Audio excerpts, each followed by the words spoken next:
got a ton of auras, you know? Lots of minus armor, the inner beast from Beastmaster. If they can catch Anti-Mage or Invoker, who... one of which is... the contest begins. Our shards will not block anyone out, but it'll hold Alliance in a position where they have to kind of fight into this with a Shadow Wave. The damage is pretty hefty down to Nisha, and S4... he's going to be forced to burn through his first shared tango with Sasu. Sasu, he runs back in to try and kill off S4, but these balls, they're slowing everyone down, and Team Alternate, they've burnt through a lot of their HP as well. Nisha still battling it out with Beastmaster. Hang on a second. Interesting.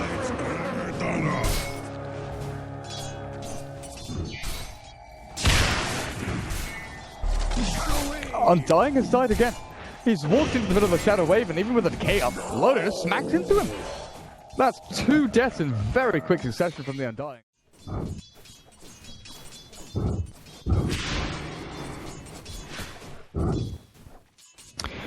Oh, you have to turn on your in-game mic, sorry.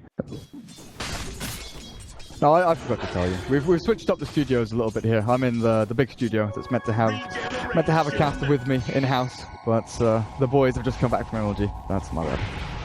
Oh, Supreme, dead mid. Yep, the final right clicks in. And Nuts is going to survive that one though. Supreme, 2 points in the quest, none in Exort. Maybe with a cold snap, look for a kill onto S4, but he's going to be okay there. Up at top, Bulldog actually down at bottom lane. Loda, he's taking a bit of damage here. Exalted here, 1 point in the mana break, but they're going to run forward with it with. The tombstone's dropped, but it's not going to last long. Look at that, it lasts half a second. And Loda's got another stun in 10 seconds time, but I'm not sure he'll even need it. But they chase down the Undying. Meanwhile, on the back end, Akke is going to drop, but not before the Undying does, and Akke survives. Thing to see, if you're forced into a different build because of the lane matchup in the early game, you're already at a pretty heavy loss, I would say. Oh, Bulldog. Tried to TP out there, knowing the Void was on cooldown, but Nisha was waiting in the wings. He'll throw the axes, but that's his death. Beastmaster drops to the Roman. And Tusk getting closer to the one. They will get the tombstone as they dive back. It dies so quickly, honestly. You know, how the tombstone has to be placed now is that you have to force them to commit to it, and to the point where when they commit to it, even if it's so easy to kill, they die. And speaking of deaths, this Undying, is he going to fall again? It looks like it. No tombstone, no decay, no soul rip. The shard will come in, but they're not going to block anybody out. Snowball to save them for a couple of seconds here, but they'll just take them back into the wisp. And Loda should be able to kill this one up with a stun. They heal out from Akke. They've killed off Undying, and Exotic Deer, the Anti-Mage, he's in here with a Night Stalker chasing them down. They'll find the Void onto the Dazzle. But Nuts. Sonic Wave! S4 joins the fight, so thank you very much. I'll take a couple of kills. Double up for him. And Sasu cannot still find the kill onto the Wisp. Even with a Void, he won't be able to kill him off. Another hit in will... oh no, not quite. He will secure it finally, but he'll give up his life for this. There's a stick charge, there's a blink, and S4 will jump himself forward and allow Loda to get himself up to a mega... I want to jump on this. ATM basically has a lot of easy to execute early game heroes for their lane, and as I say, that Invoker will probably... no, he'll survive. He has the Ghost Walk available. But S4 is going to go for another nuke, and he kills him. Oh my god, Strike is killing him with the poison. Yeah. He's dead. Double poison! That Invoker's got to be so upset with that. Up at top, Bulldog being chased. Exotic Deer, he wants this kill so badly with the shards. Still not securing it quite. They'll get the Anti-Mage into the thick of things and bring him down. But look at who's joined it. S4 is back up here. Look at the kills. Snowball. Dodges with Snowball. Back to the catapult. But there's no real escape from this one. Dazzle dies on the back end. Nisha loses his life for that, but Beastmaster plus Dazzle. The Mom BKB build is still probably superior. Mom is an item that makes Sven. Like, the attack speed is so ridiculously good, but the Helmet Dominator build, if you just assume that you're gonna get farm, and as they say that, Night Stalker gets picked off during the daytime. That's why you're a Night Stalker, not a Day Stalker. It's gonna, pardon me, there's some more kills I want. Yeah, I'm just watching this back and forth. They keep going in and then going out. Nuts is trapped here with the cold snap though, and should drop. Oh, Loda, retreat, time to run, time to hide. Tornado EMP, gonna drain a lot of his mana, but S4, he wants in again.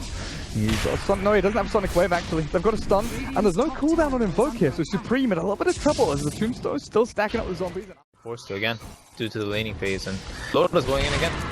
Of course he is. Supreme. Kills. He's got EMP, he can Ghost Walk if he wants to, but I think it might just be it. Oh, there we go. He gets Invis, Shadow Strike's not going to chip him down this time. S4. Gonna go for the drums or anything like that. You'd love to have, you know, maybe an urn. We've seen that a couple of times, just as a stopgap item to build yourself up a tiny bit.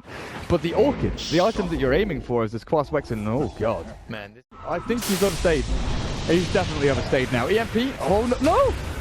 The snowball will catch him, but S4 they're relocating back in with a sonic wave back. They're going to block him out with a shard, but Loda charges forward with the war cry. Stun on 3, stun on 2. They catch the AM and the Undying.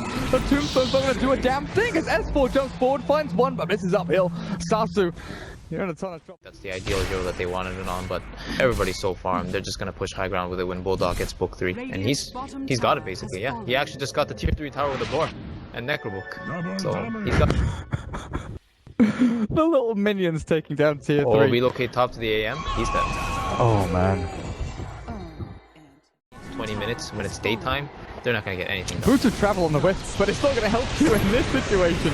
Tombstone's drop, Nuts is dead. With a right click out from the Invoker, Zombie slowing him down.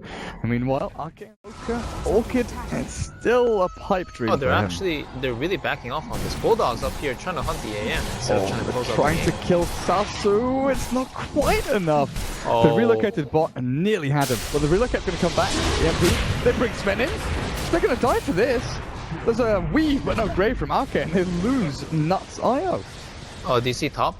Bulldog was trying to do this the whole time. He was hunting the Anti-Mage. Oh, is he I think he got him. Yeah, oh, he God. got him, but see, like this is I don't know. The Queen of Pain, the Wisp even, and then drops pretty quickly. So, like you said, Roshan with a medallion, And it's daytime. Yep, easy, so the timing is perfect contest. for them.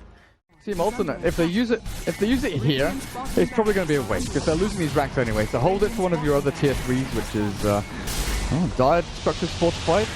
So every EMP going to catch. No? I don't think they should halt their push in any way. And here's the timing. Darkness Well, hasn't popped. Tombstone's down. It's stacking up with Nuts getting the mana board. Enemy's still alive, but Bulldog will get thrown into the air. Loda. He's still got his BKB in with the walk right forward. He'll catch the free. Here comes the Scream Sonic Wave onto Nisha as well. And they'll clear him off. Nuts healed, Graved, and Sasu with the armlet on. He'll do a good chunk of damage across the Nuts, but it's not going to even have to finish him off. And Sasu is retreating out as Quap kills off the Tusk at the bottom with the DD rune. And with no buyback on your Tusk, Invoker could be forced to actually pop his, but it's going to be annoying. You've got your Glyph available, but Anti-Mage, this hero, Battle Fury, 1800 gold, Does you nothing. cannot fight. That's right. Yeah, so the two most important heroes are out of the picture, and this is what happens. The Alliance just walks up to high ground. They don't care about anything else right now because their creeps cannot die, which means their heroes cannot die. So this is the second Rax for sure. Well, 26 minutes in, 2 lanes of Rax, team alternate. On the ropes, definitely, and they could potentially go for a third here, but EMP, okay, they're ready now. So Invoke them back up, but Invoke is on cooldown, so Cold Snap maybe going to be a little bit delayed as the BKB from S4 Raw, Nisha's caught, and the manager's gone. Even with that tornado EMP, they're going to stop the support on the back, but Loda, Sonic Wave from S4, and they're all dead. Invoker can buy back, but GG is called. And the Anti-Mage is in the thick of things, but he's being demolished, can't even kill the Wisp. And Alliance take game number 1. Yeah, I think this was like the prime example of a tri-lane gone wrong and losing the game as a result. That Undying, the 2 deaths, honestly, it really does like change how the entire game is played out.